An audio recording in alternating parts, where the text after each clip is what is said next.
Welcome back, everyone. Thanks for checking out another video. Hopefully you guys are enjoying all this content. I'm doing my best to try to make as much content as possible. And I have another really good example of the swap everyone wants to do on their 8th gen Civic Si today.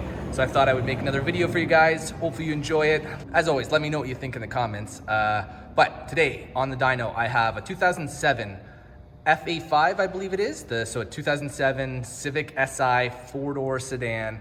Unfortunately, it was recently in a little fender bender, but like all bad circumstances, you can take this opportunity to make it a little better. So the owner has upgraded the front bumper to, I think, the 2009 front end.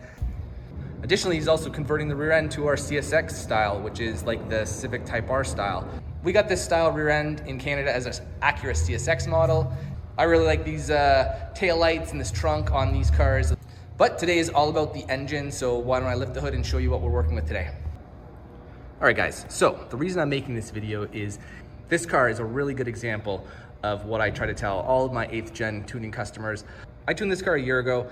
It was the original engine at the time. It was full bolt on. It made some decent power. The owner wanted to know what to do to get more out of it. And like I tell basically every 8th gen owner, is swap in a K24 bottom end. And that is exactly what he did. The owner swapped in a JDM K24 underneath his original K20 Z3 head. So it has the original 8th gen Civic Si head with the JDM K24 bottom end. I already tuned the car today. It put down some great numbers. I have some really good comparison data of the K20 to the K24. So why don't I go through all the details of this build, then we'll cut to some shots of the dyno pulls, and then I'll share the final results at the end. So this setup, bolt-on wise, is basically exactly the same as it was when I tuned it about a year ago. It is full bolt-on. So starting at the intake side, 3.5-inch hybrid racing cold air intake, ZDX Throttle Body, adapter plate to bolt it to a stock RBC Intake Manifold, RDX Injectors. Like I said, the engine is K20 Z3 head, stock cams, 50-degree VTC cam gear, and then JDM K24A block with RSX Type S oil pump. Last time I was here, it had a PLM header. He had to switch to the K24 version of that PLM header, and then it does have a 3-inch custom exhaust system on it. I tuned it on Hondata Flashpro. It's on 94 octane pump gas today. So I think that's about it for the mods. Why don't I cut to the shots of the dyno pulls, and then we'll share the final results.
right, guys, hopefully you enjoyed the dyno pulls, but I'm sure you really want to know what this thing made today.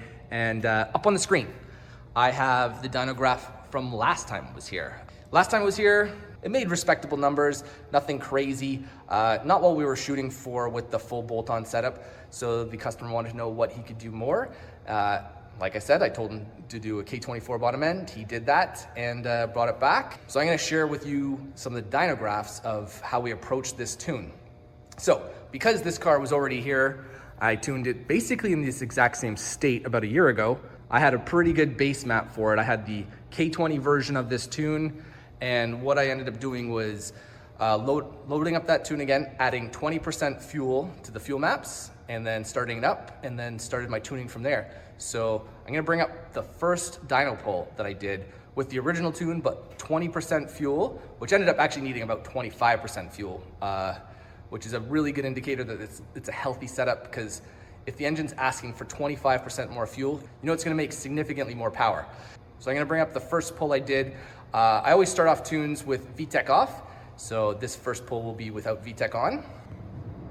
All right, up on the screen, in red is the original results in the K20. In blue is a pull without VTEC, so you can see how the VTEC portion of the map looks, and significant increase in power and torque, but you do see it starting to fall off at about 5,000. So in this case, I engaged VTEC at, I think it was 4,400, and finished up the tune. So next I'm gonna bring up the final results of what we ended up making today. All right, so up on the screen, in red is the original results from the K20. In blue is the final results from today. Today, we ended up making 251 horse, 200 torque, significantly more power everywhere in the power range. I always tell everyone, this is the best bang for the buck. Basically, everything is exactly the same on this car as it was before with the K20. All the owner did was swap in the JDM K24 bottom end and retuned it, and we picked up significantly more power. Like I said, it's using the stock original 8th Gen Si cams, and I tune a lot of these setups, and it is a really good combination. It almost always makes 250 and 200, and redline 8,000, VTEC at 44, 25 degrees VTC down low, 40 degrees VTC to about 6,000, and then it tapers down to about 20 at redline to get the most out of this setup. So I think that's probably about it for this video. Hopefully you guys enjoyed it. I believe he is going to be putting a turbocharger on this setup soon, so hopefully we'll see this car back in a little while with a turbo setup, and then we'll have some more dyno graphs to share. So anyways, that's about it for this video, guys. Thanks again for watching. Like always, if you like the video, do me a favor, hit that like button. If you haven't already, consider subscribing, and I'll continue to keep making these videos for you guys. So thanks again for watching, and I'll see you again soon. Bye now.